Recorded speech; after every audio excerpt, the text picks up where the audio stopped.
Hi guys. Okay. Hi guys. Bosekona's TV. I just came again with a very sad story. I am not so happy. You know, I just came here to talk about our brother Boseman who just passed on. You know, just passed away just in Los Angeles. With his wife beside her. Sorry, beside him. Is the black platter. I still remember last year when myself and my son went to the cinema to watch him. We're still waiting for the part two to come. We never knew that he's going to pass away. We are still very shocked. I don't believe why a young man of his age will just pass on like that, keeping all information to himself. I don't know why cancer, is really dealing with young people like of these days. May his soul rest in peace. May his soul rest in peace. This guy died of cancer at the age of 43. He died at home in Los Angeles with his wife and family by his side. His statement was posted on media said Boseman was diagnosed with colon cancer 4 years ago, but he had not made the information known to anybody, and he kept it with himself. He still went on to add that, and he was still very strong when he added this black platter, you know, king. He made the African people when I watched this thing, I was so proud of him. I was proud of him, even waiting for part three, not only part two, because that film was so interesting. We watched it at the cinema. We came again. We have to go and buy it. The CD, we watch and watch. I keep watching it because the role he plays in that place was fantastic. But I was surprised last time that he was looking so lean. I thought maybe it was this COVID-19 that was wrong with him. I didn't know that he's having something.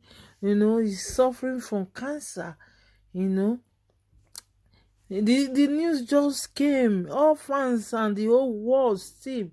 Everybody, Jordan Pale, everybody is so sad. They are so crashed down. A true fighter. Oh, preserved through it all.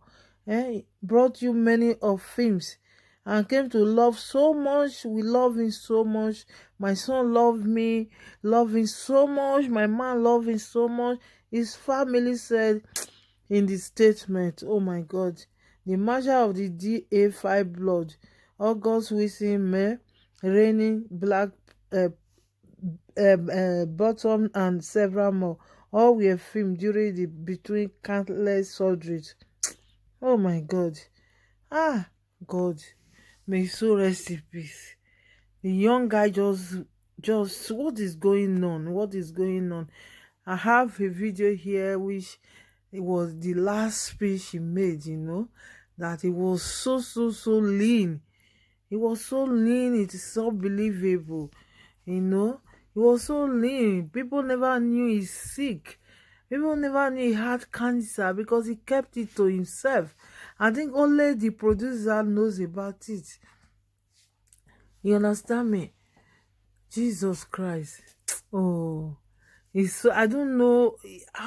In short, I'm sure he just died on the 28th of August. God. Everybody is still waiting for handsome, promised man like this.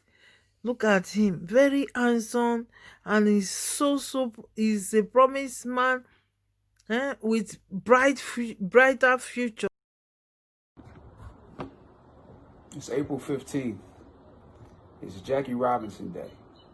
That's right, it's still Jackie Robinson Day. I can't think of a better time to remember my hero, and he's the hero of many of you out there, than this time that we're in, this pandemic. I can't think of a better way to commemorate everything that he was about than to announce the partnership between Tolco and Figs. If you know, Figs is one of the companies that's the designer and manufacturer of modern medical apparel. And Tolco is basically my friend Thomas Toll, who through the company Legendary produced 42.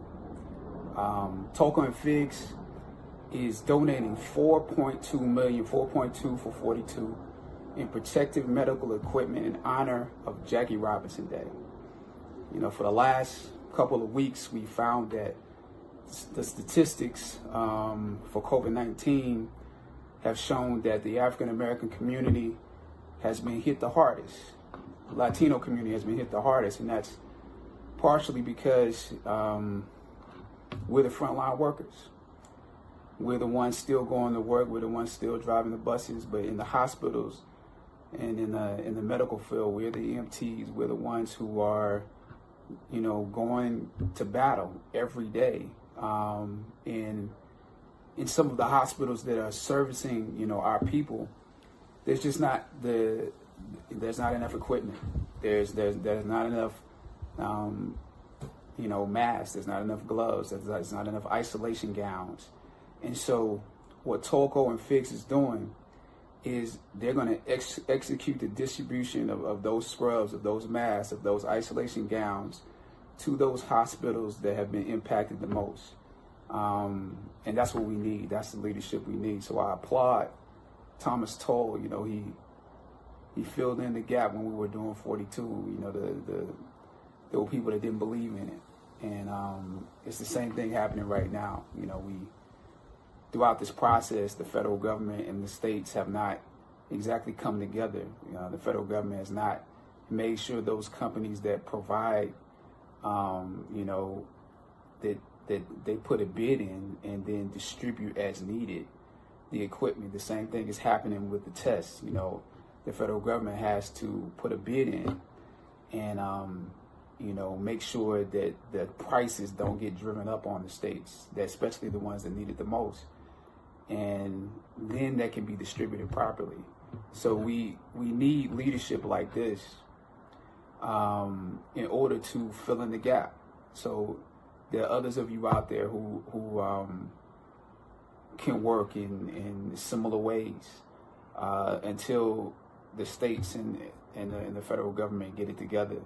But we can't wait. We can't allow people to die in that process and them working it out. So Jackie Robinson Day is still alive. We're still in second base. We're still in third base. We're still in home. And so let's celebrate him today. And those hospitals and those medical organizations that are doing the work. We can't just say, you know, we appreciate them. Let's get them what they need in Chicago, in Michigan, you know, in the various places that they need it. So happy Jackie Robinson Day. Happy hashtag Operation 42. That's what this is. Operation 42. 4.2 million. Thomas Toll, you the man.